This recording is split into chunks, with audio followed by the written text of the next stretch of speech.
Authorisation letter का क्या मतलब होता है, ये आज की इस वीडियो में सीख लेते हैं। ऑथोराइजेशन लेटर का मतलब होता है प्राधिकार पत्र, और प्राधिकार पत्र का मतलब होता है कि जब किसी को कोई अधिकार देने के लिए कोई लेटर दिया जाता है, कोई फॉर्मल डॉक्यूमेंट दिया जाता है, तो उसको ऑथोराइजेशन लेटर कहते हैं। यानी कि जैसे मान लीजिए किसी व्यक्ति को किसी दूसरे व्यक्ति की जगह पर परफॉर्म करने के लिए या उसकी जगह साइन करने का अधिकार दिया जाता है, या कई बार किसी कंपनी में किसी व्यक्ति को कोई अधिकार दिया जाता है, किसी एम्प्लॉय को कोई अधिकार दिया जाता है, कोई साइनिंग अथॉरिटी बनाया जाता है, या किसी इन्फॉर्मेशन को एक्सेस करने के लिए जब उसको अधिकार दिया जाता है, तो किसी भी प्रकार का किसी को अधिकार देने के लिए, अथॉरिटी देने के लिए जो लेटर इश्यू किया जाता है कंसर्न्ड डिपार्टमेंट या कंसर्न्ड व्यक्ति के द्वारा, तो उसी को ऑथोराइजेशन लेटर कहते हैं। यानी कि an authorization letter is a formal document that grants permission to an individual और एंटिटी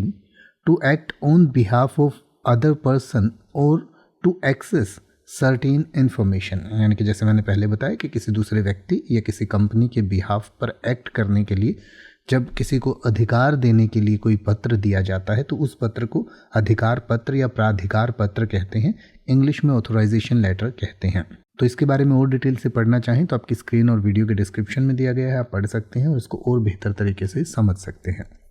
अब आप किसी भी वर्ड का मतलब हिंदी और इंग्लिश में YouTube पर सर्च कर सकते हैं, आपको मेरी वीडियो मिल जाएगी जिसमें आप बिना किसी फालतू बकवास के सीधा उस वर्ड का मतलब समझ पाएंगे। तो ऐसी ही वीडियोस को देखते रहने के लिए चैनल को सब्सक्राइब करें और बेल आइकन को प्रेस करें।